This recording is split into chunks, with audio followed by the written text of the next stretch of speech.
श्री कृष्ण मथुरा नगरिया में कुछ दिन रहे। कुछ दिनों के बाद गुरु शांतिपन के आश्रम में शिक्षा अध्ययन करने के लिए जाते हैं, जहाँ सुदामा से भेंट होती है। और शिक्षा अध्ययन करने के बाद वापस मथुरा लौट करके आए। तब 11 वर्ष 56 दिन रहे।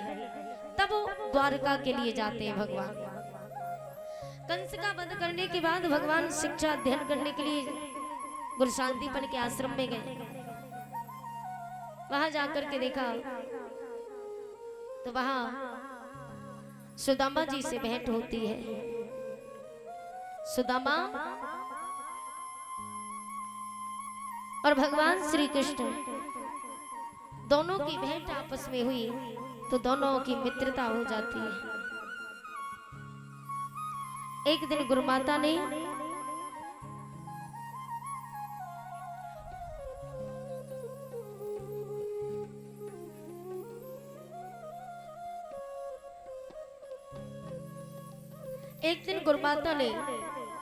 सुदामा जी से कहा, सुदामा तुम दोनों मित्र वन में जाओ, वन में जाकर के वन से लकड़ियां एकत्रित करके लेके आओ। तो भगवान श्री कृष्ण को लेकर के सुदामा वन में लकड़ियां एकत्रित करने के लिए जाते हैं।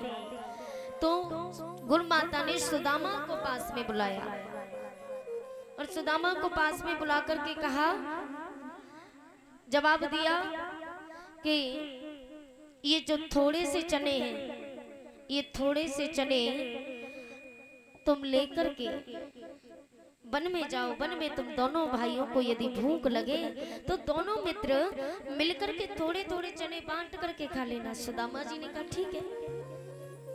सुदामा जी वन में गए। वन में जाकर के लकड़ियों को एकत्रित करके रख लिया। लकड़ियों को एकत्रित रखने के बाद धीरे धीरे समय व्यतीत होता गया। संध्या का समय हो गया। काली काली घटाएं छा जाती हैं, ठंडी ठंडी हवा चलने लगी और कुछ समय बाद देखा तो घनघोर बारिश होने लगी।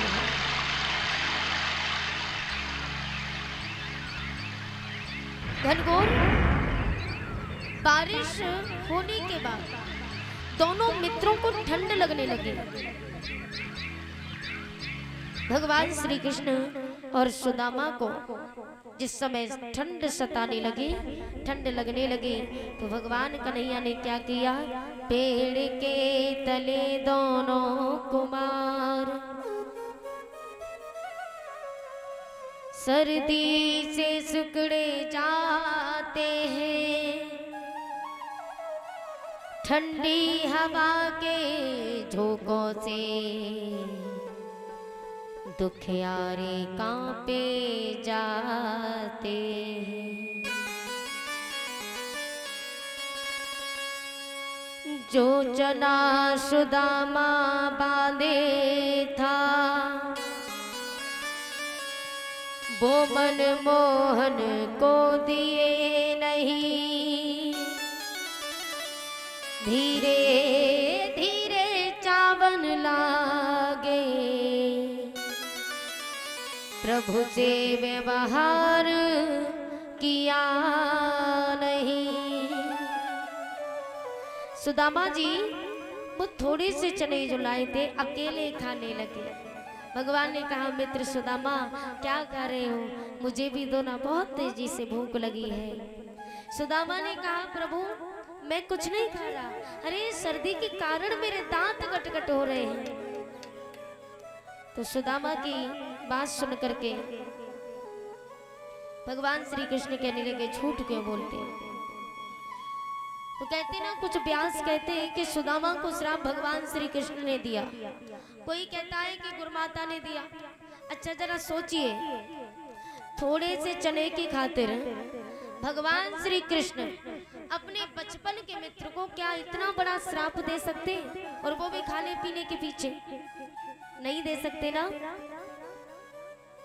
सुदामा ने बल्कि श्राप जानबूझ करके अपने सर पे लिया था। कैसे लिया? एक दासी थी, बहुत गरीब थी, अपने पुत्रों के लिए थोड़े से चने भिक्षा के रूप में मांग करके लाई, तो वही चने उसने झोपड़ी में रख दिए। एक दिन चोर चोरी करने के लिए आए, तो चोरों ने समझा कि इसमें कोई सोने चांदी की वस्तु है, क्योंकि पहले की माताएं सोने चांदी की वस्तु पोटली में बंद करके रखा करती थी। चोर चोरी करने आए तो चोर वही चने की पोटली उठा करके ले गए। देखा कि इसमें तो चने हैं। गुरु सांदीपन के आश्रम से गुजरते हुए गए तो चने देख करके वो चने की पोटली वही आश्रम में फेंक गए। अब